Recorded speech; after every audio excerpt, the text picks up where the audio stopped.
Get ready for your board game nights to take flight. This is our review of First in Flight.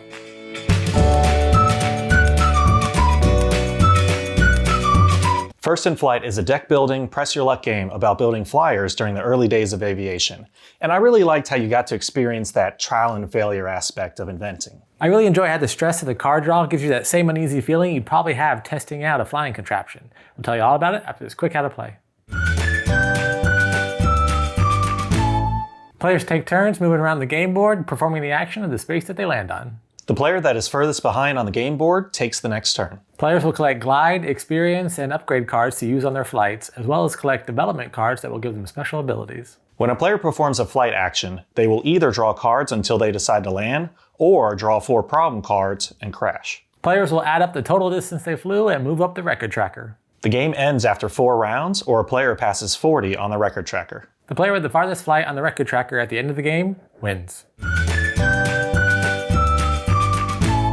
We were sent a copy of First in Flight from the publisher so that we could do this review video. To find out more or to buy a copy of the game, check out the links in our description below. So we originally saw this game on Kickstarter a year ago or whenever it was launched, and we were thinking about backing it, and I think we just forgot. We didn't get the notification when they sent it out or something when it was getting close to the end, so we just never did. But Genius Games reached out to us and asked if we wanted to review it, and of course we said yes, and I'm glad that we got a copy, because I feel like it checks off a lot of the boxes that we like. One of the key ones being an educational value of it, because I feel like you do learn a lot about aviation. What do you think? I agree, just because it's not too into the science of everything. It's like it has that border, or it borders that line where it's fun, but then also okay, I'm having fun. Oh, cool.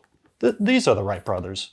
Oh, Wilbur and Orville. Okay. Those little things. I know it's not exactly exactly this time in this year. However, maybe I'll get interested after the game and look it up. So there are a lot of aviators, plus they have their friends. So the Wright brothers have their sister, Catherine Wright. So there's friends so that covers a lot of ground as far as the history of that time period of the First in Flight, the race for aviation kind of a thing. So I felt like even though it's not directly learning, it's not flashcards, you're not learning to take a test. As you're playing, you're like, hey, Orville, it's your turn. If you're joking around with the other players and calling them by their character name, stuff like that, you can learn a little bit about the people involved in that time period. Yeah, I'm not saying all the cards should have had it, but it would have been nice if there's just a one sentence factoid, right? Because you're right, we had what's her name? Catherine Wright. And I was like, oh, this must be one of their wives. And Kenny's like, no, that's their sister. I was like, well, they have the bios in the rule book, but yes, on the cards, a little bit of flavor text. Although there is a lot of writing already on the cards. But some flavor text for people who don't look at the rule book, just to get a little bit more of that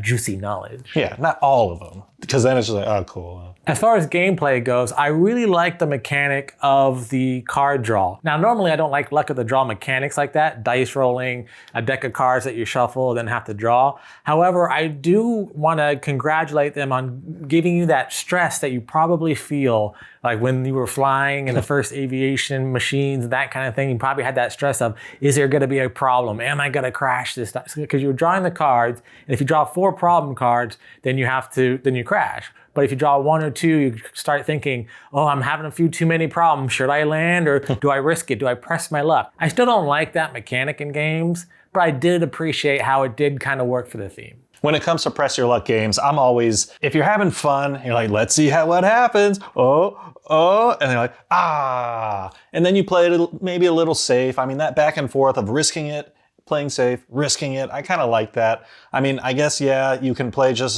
safe the whole way, but then, others could risk it and get way ahead of you. So it's a balance. The other mechanics of the game are you're moving around a board, performing actions when you get to it. And the key mechanic with this is the player furthest behind gets to keep taking their turn. So if the player that's furthest behind has several spaces between them and the next player, they can end up taking several actions. So just because you want to rush ahead and, I really want this space, you may end up giving the other players extra actions to take before it's your turn again. So there is a lot to think about of not just press your luck on drawing the cards, but press your luck on, okay, I'm going to jump to this space, I'm going to take this action. It's going to give them some actions, but I'm hoping that this gambit works out for me and that I actually am going to succeed by doing it this way. And even though they get more actions, I'm getting the stronger actions. Yeah, there's certain spots on the board, for example, to get money, right? So if I land there and I see that you have no money, I'm like, oh, good. they're not going to be able to do anything anyways. So thinking about those kind of moves are kind of fun. This is the mechanic that I like when you're moving around the board and trying to compete. Like, okay, I'll hop over you, and then okay, now you're stuck to make a decision. However, then you grab the next good thing, and I'm like, should have grabbed that thing. So. Now this is the Kickstarter version, the deluxe version. So we have the special bonus pieces that are 3D modeled instead of being the flat 2D wood with the screen printing on it. Cards that came with it. On the back side, it has that gold foil, so it kind of shines in the light kind of a thing.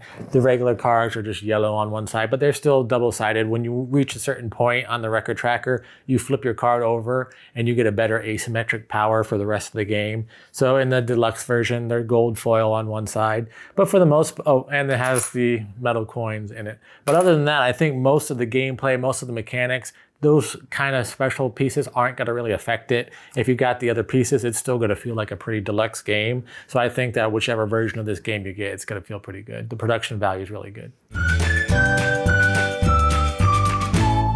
It stood true to its title, First in Flight. When you go around the board each round, there's a lot of these different opportunities for you to take flights, and even like wild spots where you can take flights. So if you wanted to be the one like, oh, I'm feeling lucky this time, you could do it, let's see, 1, 2, 3, 4 times around, just like, oh man, this is going to be the time. This is going to be the time I do it. So I like that fun aspect where if you want to just testing your prototype and flying, you can do it. Like I've said several times already, I really like how you get that stress of drawing the cards, and it gives you that feeling of, oh, is my plane gonna make it? Is my plane gonna make it? So even though I don't really like that mechanic, I like how they use that mechanic for the theme. I really appreciate what they did with that. So that's probably my favorite thing that this game did. So what did you not like about the game? I would say probably the red cards, like the flaws and the flight problems. So the flaws are, those are sometimes have a very bad ability if you draw it, or they're worth like 2 or something. But once you repair it, you still have red cards in your deck. You can never not have red cards in your deck. So it's inevitable that you're going to draw them. You're just trying to mitigate it by getting rid of the flaws and only have flight problems. I don't know. I'm a little on the fence about that, about how, like, yeah, I get it, because if not, everyone would just race to remove it, and then it's just boom, boom, boom, boom, boom, all perfect flights. So the biggest problem I had with this game is that it's really fun a couple of times. However, it has the same issue that games like Machi Koro have, with once you figure out the one main strategy of it and one person gets it, it's just a matter of who's going to get there first. When I get it first in flight, I don't really like it, because by the third round, if you're doing that strategy, the game's going to be over and that person's going to get 55 points or higher and no one's going to be able to catch them. When you play the solo version, if you try to do that, the solo players move so quickly that you can't really do that. So I feel like the solo version kind of mitigates that a little bit because they move so quickly. But when you're playing other players, then it really is about, okay, well, all right, we're in the third round. Kenny has probably like 30 cards now. And he has 4 or 5 skills, plus he has special abilities and all this. He's probably going to be able to do it the first time he flies. So I don't know that I'm going to be able to catch him. And then it's not a whole lot of fun anymore at that point. Yeah, when we were playing, I was surprised because it was like, oh, we're all kind of close together. I think Tony was a little bit further ahead. And then all of a sudden it was like, all right, guys, I'm going to fly now. And then Kenny just throws out 40. And it's like, oh, that's it. Like, it's over. Like, oh, okay, I guess. Overall, I was really excited when we unboxed it. I was excited when we played it. And, even after playing it, I had a lot of fun. The pieces, just all the theming and everything really brought it together. So I'll probably give this like a 7.5. Overall, I really enjoyed this game. Great production value, lots of fun. I liked it more the first few times that I played it, so I'm gonna give it a 7. But overall, I probably wouldn't keep this in my collection, because now that I've played it enough, I feel like I'm just probably not gonna play it too much more. But it is a fun game.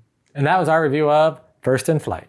What'd you think? Will this game fly off your game shelf? Let us know in the comments below. And if you're enjoying our content, please like this video, subscribe to our channel. Until next time, I'm Lee. And I'm Kenny. And go party like a board gamer.